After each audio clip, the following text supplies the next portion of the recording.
इमाम हसन अस्करी अलैहिस्सलातु वस्सलाम फरमाते हैं, खिसलतानी लैसा फौक़हुमा शै अल-ईमान बिल्लाहि व नफ़ुल इख्वान।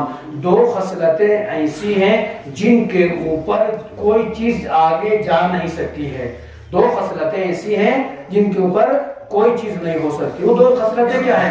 अल-ईमान बिल्लाह, पहला ये कि अल्लाह पर ईमान रखना, व नफ़उल इख्वान, दूसरी चीज ये कि दूसरी खसलत ये कि अपने भाइयों को फायदा पहुंचाना। एक अल्लाह पर ईमान रखना और दूसरा अपने भाइयों को फायदा पहुंचाना। आज मुसलमान हम देखें, अगर हम गौर करें, यकीनन जो लोग अल्लाह पर सही अकीदा रखते हैं, सही ईमान रखते हैं, वो हमेशा इस फिक्र में रहते हैं किस तरीके से मैं अपने मुसलमान भाई की मदद करूं, किस तरीके से मैं अपने मुसलमान भाई के काम आऊं। और जिनका अकीदा अल्लाह के ऊपर कमजोर रहता है, जब जिसको अल्लाह की फिक्र ना हो तो उसको अपने भाई की फिक्र कहां से होगी। लिहाजा याद रखे जाने गिरामी, इन्नमल मुस्लिमून, तमाम मुसलमान बेशक क्या है? इख्वा है, भाई हैं। मुसलमान आपस में भाई है। इस भाईचारा को बाकी रखिए। दुश्मन मुसलमानों के पीछे पड़ा हुआ है, दुश्मन शियों के पीछे नहीं पड़ा है, दुश्मन सुन्नियों के पीछे नहीं पड़ा है। दुश्मन अगर पीछे पड़ा है तो इस्लाम के पीछे पड़ा है और मुसलमानों के पीछे पड़ा है। लिहाजा आज वक्त का तकाजा है कि मुसलमान मिलजुल कर इत्तिफाक और इत्तेहाद जिंदगी गुजारें। इसलिए आज हम देखते हैं जहां पर इस्लामिक कंट्रियां सऊदी इस्लामिक ममालिक हैं, वहां पर कोई अच्छा काम हो जाए कोई पूछता तक नहीं, और जरा सा छोटा से प्रोपेगेंडा हो जाए और वर्ल्ड में वो न्यूज जो है शेयर कर जाती है। हर जगह हर किसी की व्हाट्सएप हो जाती है। न्यूज में आप देखते हैं एंकर्स बताते हुए नजर आएंगे आपको, लेकिन अच्छे काम वो कोई सामने नहीं लाता है। सरजमीन ईरान की हम बात करेंगे, यकीनन हमेशा दुआ करिए ईरान के लिए कि खुदाया बेहक मोहम्मद व आले मोहम्मद सरजमीन ईरान की हिफाजत फरमा। ईरान के तमाम उलमा, तमाम मुजतहिदीन, तमाम बुजुर्गान को, रहबर मौजूद को सेहत व सलामती के साथ शायद चला। मुझे पिछले जुम्मे को बताया भी था कि जो मुतासिफाना एक ऐसा वाक़या पेश आया कि नमाज के दरमियान दहशतगर्द अंदर घुसकर जिस तरह उन्होंने गोलियां चलाई और नमाजियों को शहीद किया है।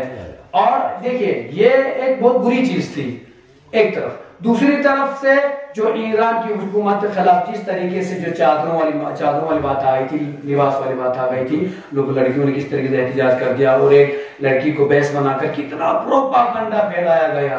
ईरान के खिलाफ कितनी न्यूज जारी हुई, क्या गलत खबरें दी गई ईरान के बारे में।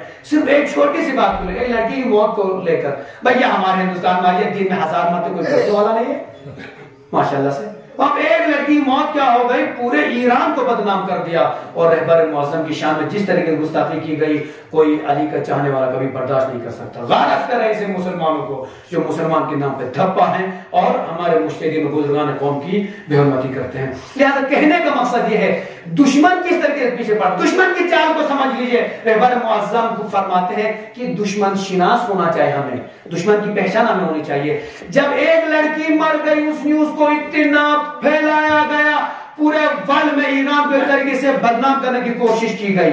हमने देखा ये न्यूज। लेकिन पिछले हफ्ते शाह चराग में रोजे के अंदर आकर मुसल्लियों को शहीद कर दिया गया, नमाज़ियों को शहीद कर दिया गया।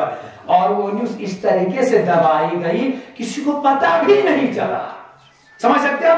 एक की मौत हो गई तो दुनिया जाग उठी, और वहां पे 10-15 जो मुसल्ली शहीद हो गए, रोजे की बेहुरमती हो गई, उसको कोई सामने वाला लाने वाला नहीं मिला। तो समझिए दुश्मन की चाल। दुश्मन सिर्फ आपकी कोताहियों पर नजर रखकर उसको सामने लाता है, आपके ऊपर जुल्म क्या होता है, आपके साथ क्या प्रोपेगेंडा होता है, उसको तो छुपाने की कोशिश करता है। लिहाजा ये कितनी ताज्जुब की बात है। हमारे हिंदुस्तान में भी हमने देखा कि जब ये लड़की का मसला आया था, पूरे हिंदुस्तान की न्यूज में ईरान की खबर भरी पड़ी है। और जब शाह चराग में जब ये हमला हुआ, इतने शहीद हो गए, आपने किसी हिंदुस्तानी एक न्यूज में भी नहीं देखा होगा जिसमें मजम्मती बयान दिया गया हो कि हाँ भाई ये गलत हो गया है, मुसल्लियों को शहीद कर दिया गया है। किसी ने कुछ नहीं कहा।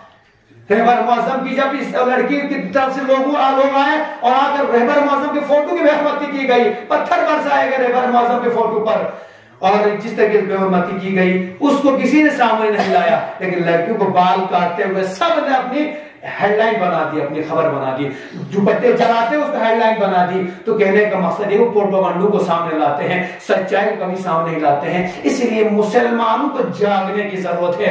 मुसलमान ये कभी ना सोचे दुश्मन आपका साथ देगा, दुश्मन किसी का नहीं होता है। दुश्मन मतलब आपको इस्तेमाल कर सकता है, वो हकीकी आपका दुश्मन है और ताअबद आपका दुश्मन रहेगा।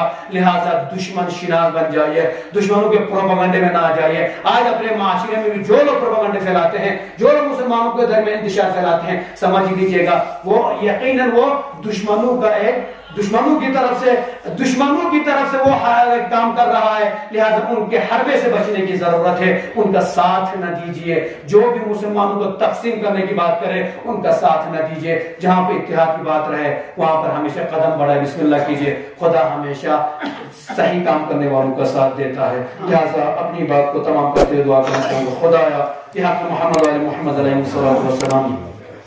हम तमाम मुसलमानों को मिलजुल कर जिंदगी बसर करने की तौफीक अता फरमा।